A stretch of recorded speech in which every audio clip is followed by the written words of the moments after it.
just learned I forgot how to use a Windows machine. Okay, so we're going to be talking about why you want to do projects in smaller chunks than large chunks, because it's all about probability theory. So we're going to talk a little bit about what probability theory is, because I know you all like math, so I thought I'd just finish the day off with some exciting math problems. Why you should care about it, how to predict it, and then how to calculate success. And this is actually the formula for success, if you guys were interested in knowing. It's basically you have a function that calculates a probability and you multiply them together and that determines your success. It's pretty simple actually. You say, well, I've got a series of use cases and I know that each use case has a certain success level, and if I can do all those things at that certain success level, I just multiply those success probabilities together and I can get the overall probability of the thing. We're easy, right? Well, the problem with that is if I have 100 use cases and I have a 99% probability each one is going to succeed, the overall project success is 36%. Or, let's say it differently, you're more likely to fail than to succeed when you have 100 use cases. Now, you'd say, well, hey, that's easy, I'll divide it up into 10 phases. But the problem with that is that if I have phase 1 at 99%, that gives me a 90% probability. But then if I have 10 phases, it's still back to 36%. So either way you look at it, you're screwed, okay? So how do I solve that problem? Well, here's what's really interesting. This is the probability curve for going by tens all the way down. So if I broke everything down in phases, you'll see that if I have, there's 90%, you're sitting at around 80% and so on as it drops down slowly. And what you're going to find out is that if you break it into phases and take the time to do what's called break fix when a phase is done, then the probability is always 90%. It's the probability of the individual phase.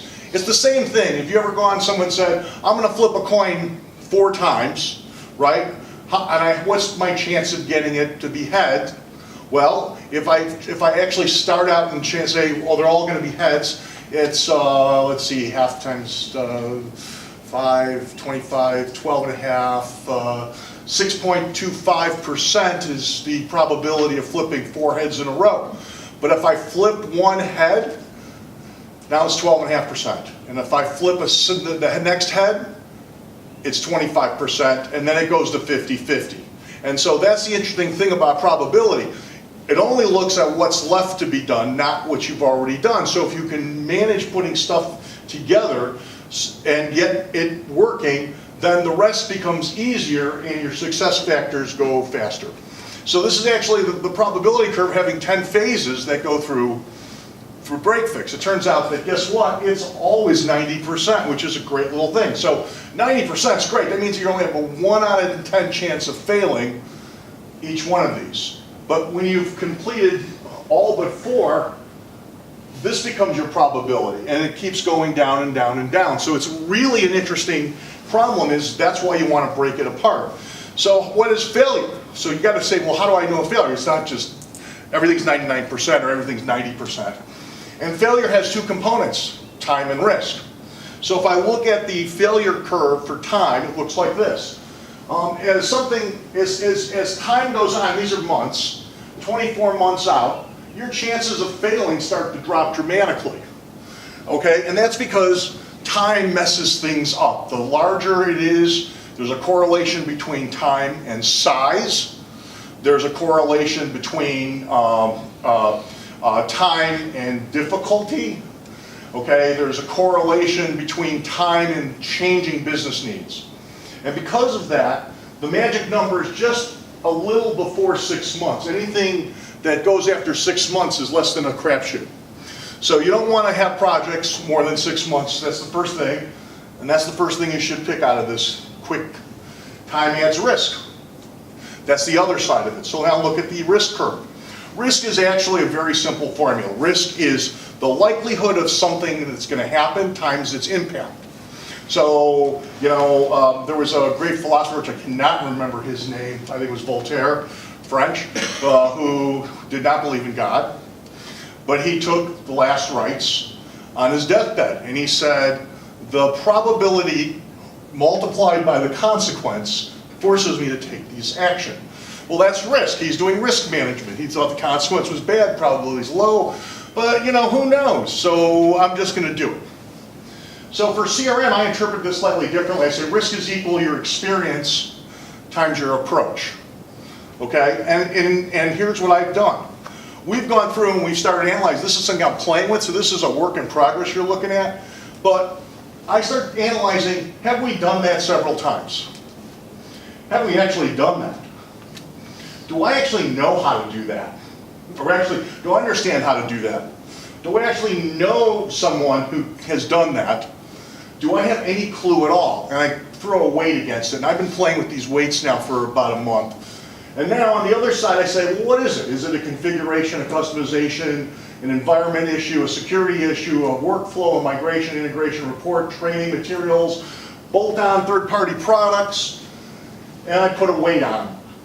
Okay, and the weight is how much effort it usually relates to. But then what ends up happening is I get this really interesting matrix when I multiply them out.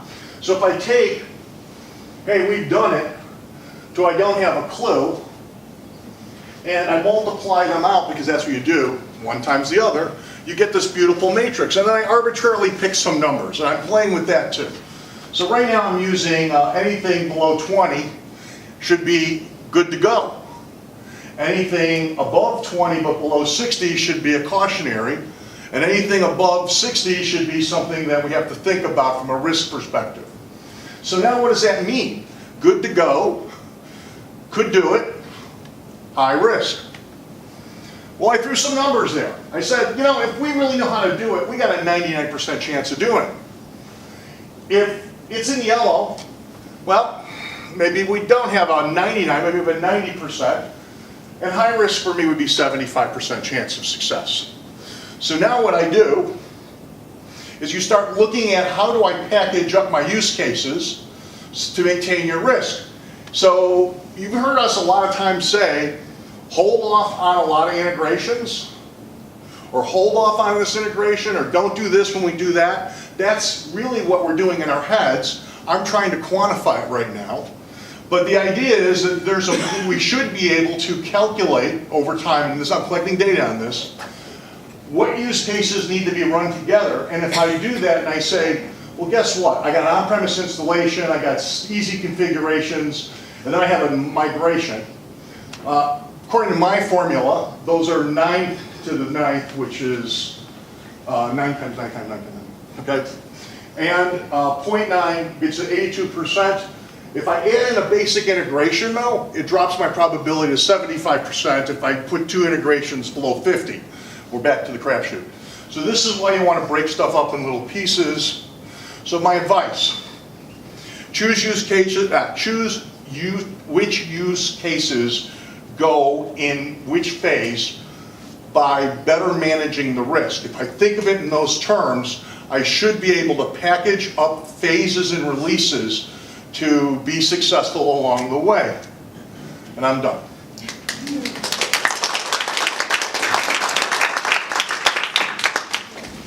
Okay, thank you everybody.